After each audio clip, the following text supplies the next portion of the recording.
Hello and welcome to this revision session for Paper 2 in GCSE Separate Science Physics. So in today's revision session what we're going to be doing is looking at how to answer examination questions for GCSE Physics Paper 2. So if we've been successful and we've learnt in today's lesson, we should be able to answer GCSE Physics examination style questions, assess our understanding on GCSE Physics and understand what topics we need to improve upon for GCSE Physics. So how do you prepare for this revision session? Well, when you complete your work in this revision session, divide your piece of paper into two sections. Make the section on the left hand side larger than the right hand side. In this section, write down your working out and your answers to the questions in the revision session. When you're doing this, make sure to write in full sentences and show your full working out. Whilst in the right hand side, in this section, write down any pieces of information which you find useful, any hints and tips on answering questions from this revision session. At the end of the revision session, write up these notes into a revision sheet for you to use independently. So let's have a look at some revision questions for Paper 2 GCSE Physics. So let's start off with the topic of forces. So the first question says Figure 2 shows the boat on a sea. The boat is travelling at a constant speed. So draw an arrow on Figure 2 to show the size and the direction of the force on the water on the propeller. Then a quantity can be either a scalar quantity or a vector quantity. Identify which quantity is a scalar and which quantities are vector quantities. So pause the video now, then unpause the video when you want to go through your answer. Right, in this first question, you've got to be aware from Newton's third law that if two objects are interacting with each other, they'll exert equal yet opposite forces on each other. So you have two objects, a propeller and the water, so they'll exert equal yet opposite forces on each other. So it'll be the same length arrow, because the length of the arrow shows the size of the force, but in the opposite direction, acting from the same place as the other force. Now the next question is you've just got to be aware of what quantities are scalar, those with just a magnitude, and what those quantities are which are vectors, a magnitude and a direction. So speed is a scalar, velocity is a vector, they're easy to remember, speed scalar, velocity vector. Mass is a scalar because it has no direction, but weight is a vector because it's a force and forces always act in a direction, so they're always vectors. The next question says which equation links distance, speed and time. And then the speed of a boat is 12 meters per second. Calculate the time taken to travel 6,000 meters. So pause the video now, then unpause the video when you want to go through your answer. Right, you've just got to be aware that the equation is going to be that speed, v, is equal to distance, s, over time, t. So v equals s over t. What you then do is you pop your numbers into your equation. So we then know v is going to be equal to 12. We know that t is going to be, distance is going to be equal to 6,000. So what we can say is 6,000 equals 12 times by t. So therefore we subbed our values into the equation. We then say t is 6,000 over 12. So we'll rearrange it to get 500 seconds out as our answer. The next question says Figure 3 shows the forces acting on the boat when it's moving at a constant speed. The engine of the boat is turned off, the boat slows down and stops. Explain what happens to the forces acting on the boat. So pause the video now, then unpause the video when you want to go through your answer. Right, you'll note here it's worth 6 marks. So when a question's worth 6 marks, you've got to think how you can logically structure your answer. Now, as well as that, use all the information in the question, all the information from the diagrams to help answer those questions. So what happens is you'll notice that when the engine is turned off, well then the forward force from the engine will disappear. So it decreases to 0. So at that point, the water resistance will also decrease because the resistance depends on speed. The faster that it moves through the water, the more resistance it will generate because it's pushing out more water every second. So therefore, if that forward force is decreased, well, it makes the water resistance is also decreased. Now you'll notice in this picture, the weight and the upthrust are unaffected by this because they're acting at right angles, and forces that act at right angles to each other do not affect each other. So the weight of the boat remains constant, the upthrust of the upthrust force remains constant. So we can say that the upthrust will still equal the weight, and then so the vertical resultant force will not change. Now initially, the resultant force horizontally will be to the left because the water resistance will be bigger than the 0 of the thrust from the engine, but then eventually, because the resistance force is decreasing to 0 as well, eventually your resultant force horizontally will also decrease to 0. The next question says, figure 7 shows a student driving a bumper car at a theme park, and figure 8 shows how the speed of the bumper car changed during a time of 20 seconds. So estimate the distance travelled by the bumper car during the 20 seconds. So pause the video now, unpause the video when you want to go through your answer. Right, it's very important you know what the area under the different graphs represent. So in a speed time graph, the area under the graph will equal the distance travelled. So what you've got to do is you've got to estimate the number of squares under the line. Now it is difficult because there isn't whole squares under the line, so you can estimate to be about 12. Now you can see that each square is going to be 2.5 meters. How can you tell that? Well, you know that the speed for each one is going to be 0.5, can you see that? And then this on the scale, and the time is going to be 5 seconds, so therefore the distance is going to be the speed times the time, so it's 0.5 times by 5, so it's 2.5 meters. So therefore our overall distance is the 12 squares times by 2.5 meters, the distance in one square, to give 30 meters. The next question says, a bumper car collides with a stationary barrier and stops. The student is wearing a seatbelt. Explain how the seatbelt stops the student moving. Then, when the bumper car collided with the barrier, the bumper car came to a stop in a time of 600 milliseconds. The deceleration of the student was 2 meters per second squared. Calculate the initial velocity of the student. So pause the video now, then unpause the video when you want to go through your answer. Right, so how to answer this question? Well, how is the seatbelt working? So what happens is, after the collision, the student will want to continue to move forward with the same speed in the same direction, because the student will have inertia. Because it's already moving, it'll want to continue on moving, because at the minute there's no resultant force acting on the object. Now the seatbelt will then encounter the student and exert a force in the opposite direction to motion. This will cause a deceleration, because a resultant force in the opposite direction to motion will cause a deceleration, and the student will come to a stop. Now the next question, what you firstly got to do is you got to convert your milliseconds into seconds. So milli means times 10 to the minus 3. So 600 milliseconds is therefore going to be equal to 600 times 10 to the minus 3 seconds, or 0.600. You'll then notice that you know that acceleration is going to be the change in velocity over the time. We have our acceleration, it's 2 from the question. We have our time, it's 0.6. So we can sub those values into the equation. So 2 equals the change in velocity over the time, so therefore it's going to be 2 equals the change in velocity over 0.6. Rearrange it to make the change in velocity the subject of 2 times by 0.6. Our answer is 1.2 meters per second. The next question says, a student investigated how the acceleration of a glider varied with the mass of the glider. The force causing the acceleration was constant. Figure 13 shows the equipment used. The airflow allows the glider to move along the air tray with very little friction. So the method was used was line up the front of the glider with the marker, release the glider, record the velocity as the glider passed through the light gate, calculate the acceleration of the glider, and repeat steps 1 to 4 using gliders of different mass. So the mass on the mass holder was 25 grams. The change in gravitational potential energy of the mass was 0.147 joules, and calculate the change in height of the mass. So pause the video now, then unpause the video when you want to go through your answer. Right, so first thing to note is we don't work in grams in physics, we work in kilograms. So the mass has to be converted into kilograms by dividing by 1,000. The conversion between grams and kilograms is dividing by 1,000. So it's 25 divided by 1,000, which is 0.025 kilograms. We then know that the gravitational potential energy equals mass times by gravity times by change in height.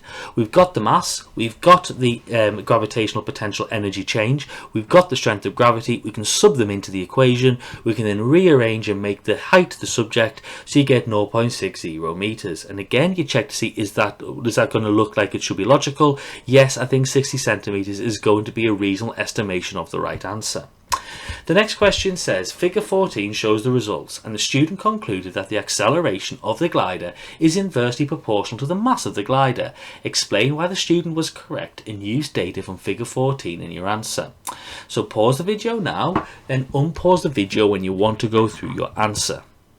Right, well, it's important that you understand how you can work out inverse proportionality from data on a graph. So what you can do on a graph is take the values of x and y of the different points. You should multiply those values of x and y with each other, and for the different points it should equal the same value, the same constant, if we're in direct proportion. So what you should do is take at least 3 values from your graph of x and y, multiply them together, and you should get a constant. Now it's important to note you do at least 3 values, because if you do any less you'll not get full marks. And then secondly, you've got to actually give a statement concluding the response that because the 2 values multiplied by each other are always a constant, they must be inversely proportional, as one doubles the other halves. The next question says, a different student did the investigation using a trolley instead of an air blower and a glider. Figure 15 shows the equipment.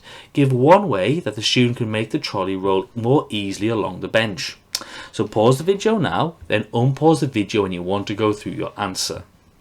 Right, so how could you do that? Now you've got to think to yourself, okay, how could you reduce the trolley moving along the bench? How could you reduce friction?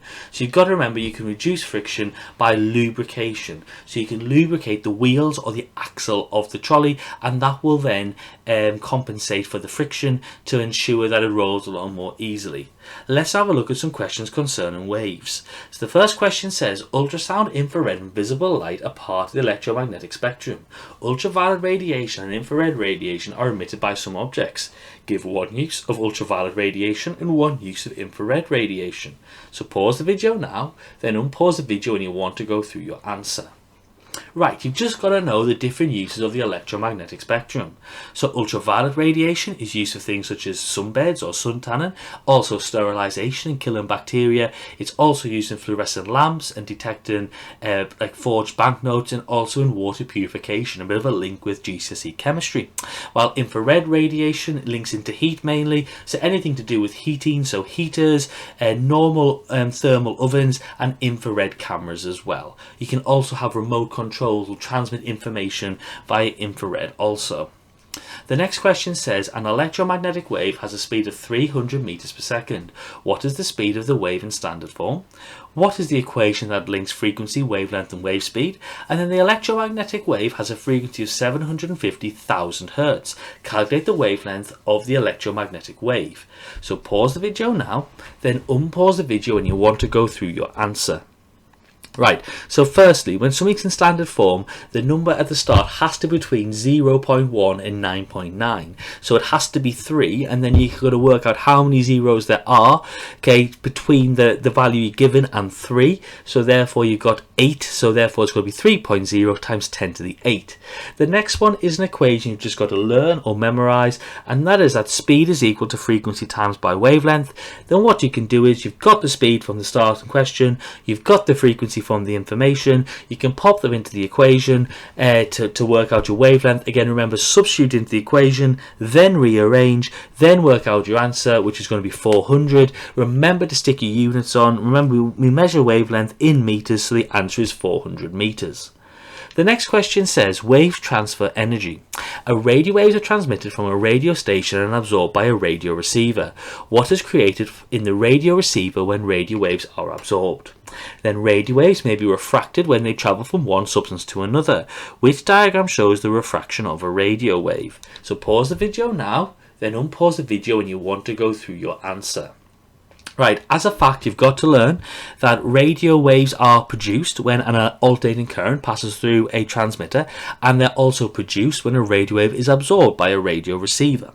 Now, in terms of refraction, that is when a wave will pass into an object of different density, and it will cause the wave to change speed. And this change in speed will cause it to alter its path. Now, again, it's only going to alter the path, not cause it to completely change its path by 180 degrees.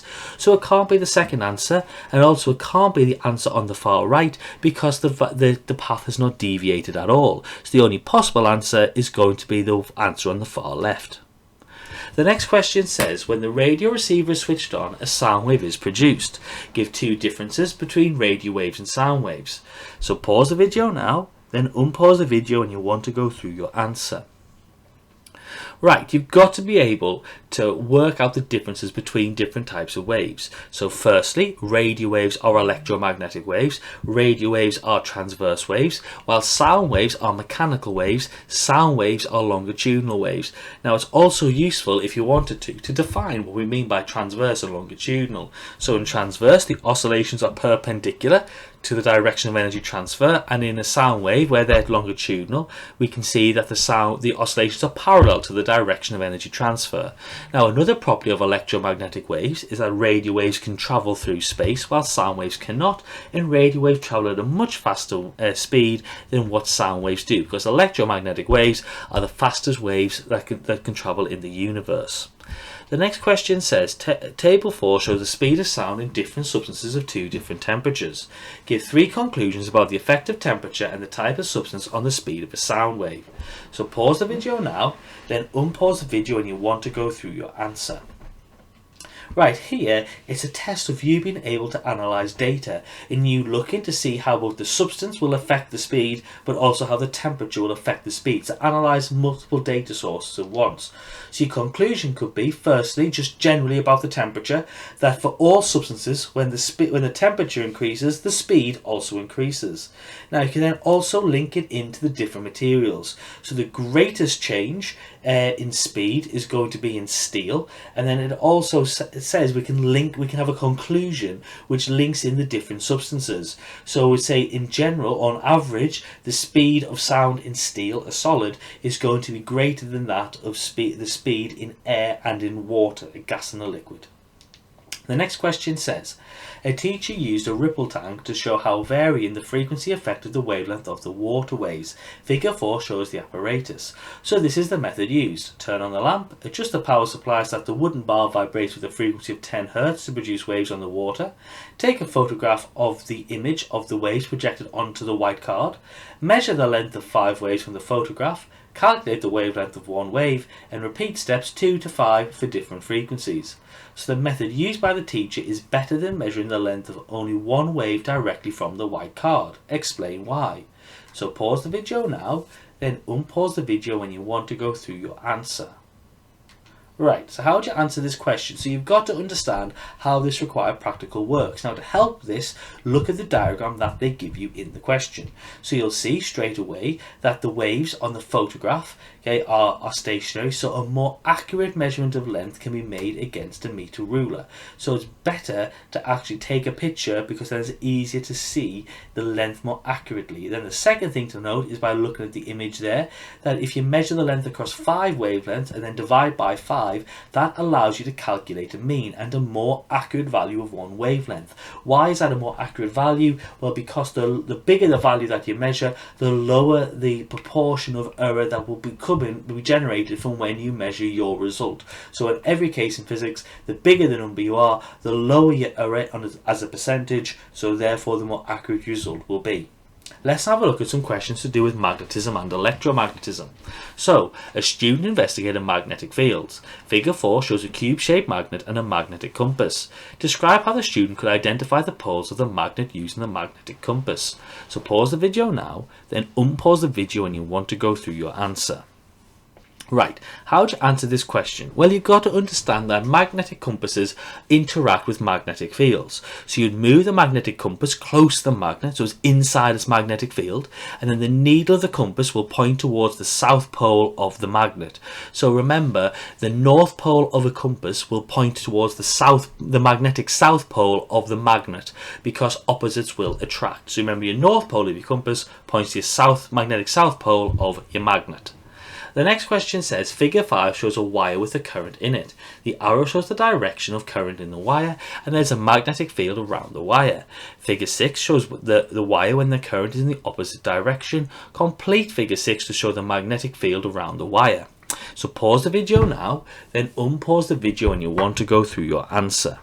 Right, what you've got to understand is that changing the direction of current will change the direction of the magnetic field by the right hand rule. So you can, with the right hand rule, you get your right hand in a thumbs up position, you put your thumb in the direction of the current flow, the arrow in the diagram, and the direction of your fingers, how they curl in that thumbs up position, is the direction of the magnetic field. The other way you could say it is, we've just changed the direction of the current, so therefore the magnetic field will also change in direction. So it's exactly the same diagram, but just the arrows pointed in the opposite direction.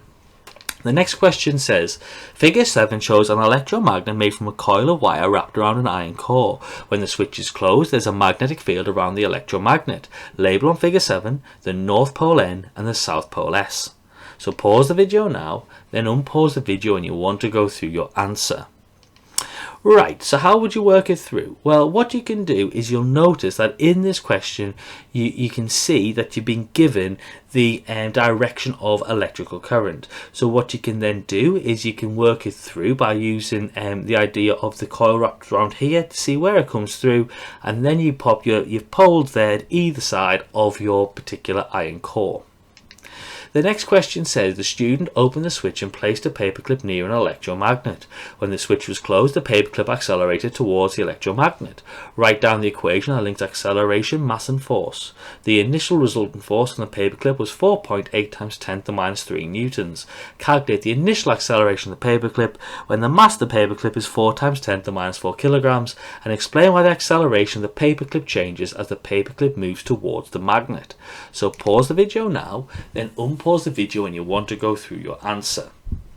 Right, the first one is just a memory test. So it's just a test of what the equation is, and that's Newton's second law of motion, F equals ma.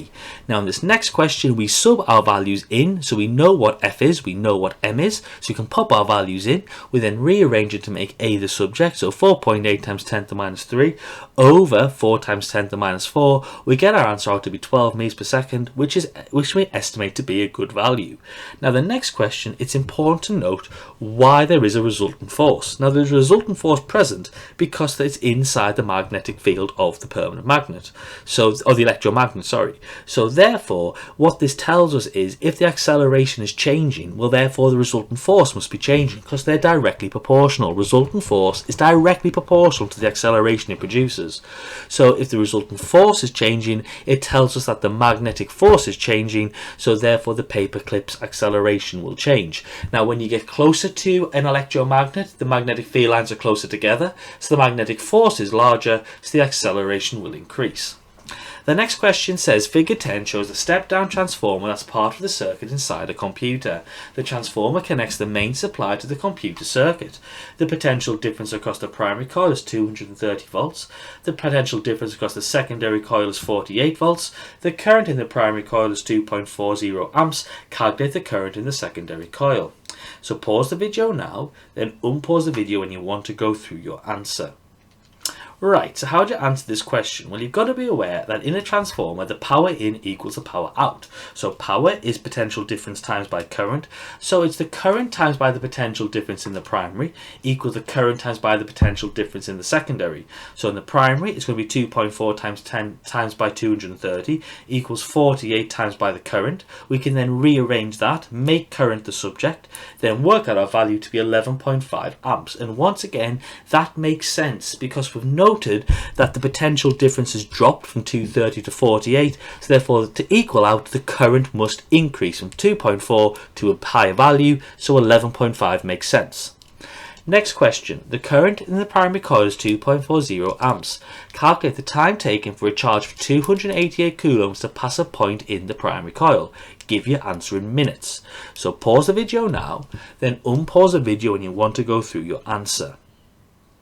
Right, firstly, you've got to know what the equation is. So the equation is going to be that current is equal to charge over time, or charge equals current times time. We then pop our values in, and we say that the charge, 288, is equal to the current, 2.4, times by the time. So we then rearrange that and make time the subject. So time as the subject is 288 divided by 2.4. So we get our answer out to be 120 seconds, because seconds is the scientific unit that you'll get out if you use other scientific scientific units, but the question wants the answer in minutes. So you now remember that there are 60 seconds in a minute, so you do 120 divided by 60 is equal to 2 minutes. The next question says, Figure 11 shows the mains electrical circuit for the transformer. An electrician replaces a faulty switch connecting the transformer to the main supply.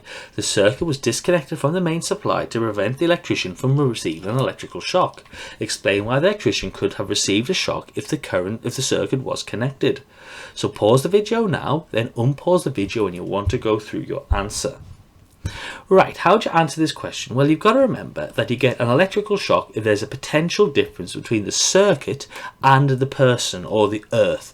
Now, it's important to note that the earth's potential, a human's potential, the electrician's potential is 0 volts. So we know that there's a potential difference between the live wire at 230 or any of the transformer because it's not at 0 and the electrician. So because there's a potential difference in a circuit will cause a charge to flow, which is what an electrical shock is. The next question says, Table 2 shows information about the effects of different electrical supplies on the human body. AC is alternating current, DC is direct current. The main supply in the UK is AC with a frequency of 50 Hz. Describe why it would be better if the UK's main supply was not 50 Hz AC.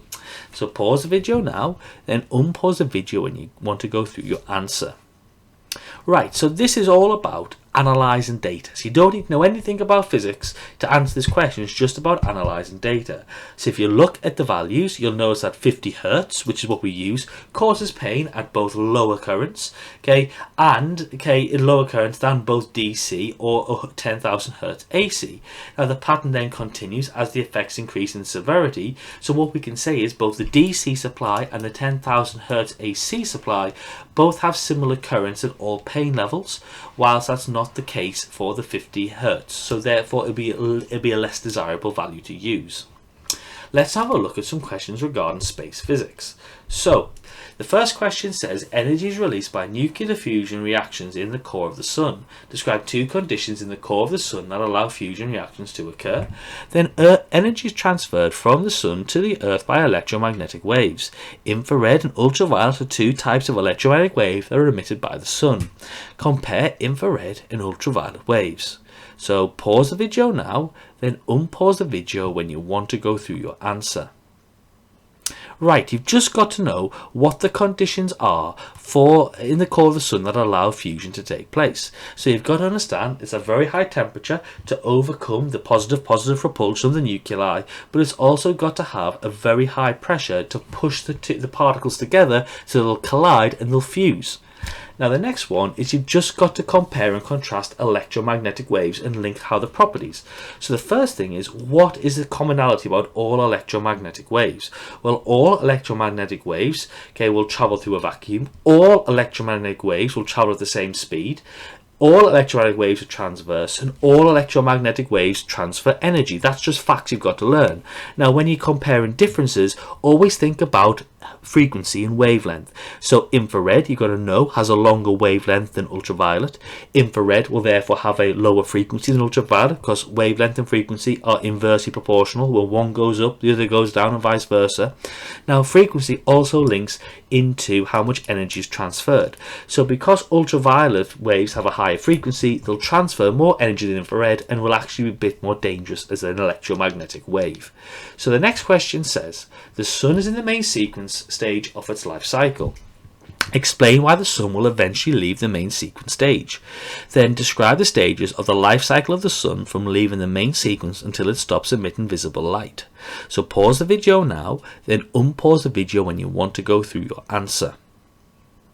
Right, so in this one you've got to understand what the main sequence stage is. That's the main sequence stage is when the star in its core is fusing hydrogen into helium. So we'll leave the main sequence stage when it runs out of hydrogen, so it can no longer fuse hydrogen together as easily, so therefore cause the forces inside of a star to become unbalanced now because they were balanced previously, and that will cause it to become a red giant. Now in the next question you've just got to memorize the life cycle of a star similar in size to the Sun, and a life cycle of a star much larger than the Sun. So for a star in similar size to the Sun, it will expand from a main sequence and form a red giant. Eventually it will shed the outer layers of gas and leave a nebulae. That will then leave the core of that star behind, a white dwarf, and then that will eventually cool down and cool down and cool down, okay, to then form a black dwarf, and it will stay as a black dwarf when it's no longer at a different temperature than the space for the end of time. The next question says, stars at different masses remain on the main sequence at different times. Figure 7 shows the graph of masses of stars against time on the main sequence. Mass is measured in solar masses, and the solar mass of a star is how many times greater than the mass of the Sun. Describe how the mass of a star affects its time on the main sequence. So pause the video now, then unpause the video when you want to go through your answer. Once again, this question actually doesn't rely on any real physics, just about you analysing the graph and explaining what it all means. So from looking at the graph, you can make the following conclusions. That as the mass of the star increases, the time on the main sequence decreases. We can see that quite clearly from the line.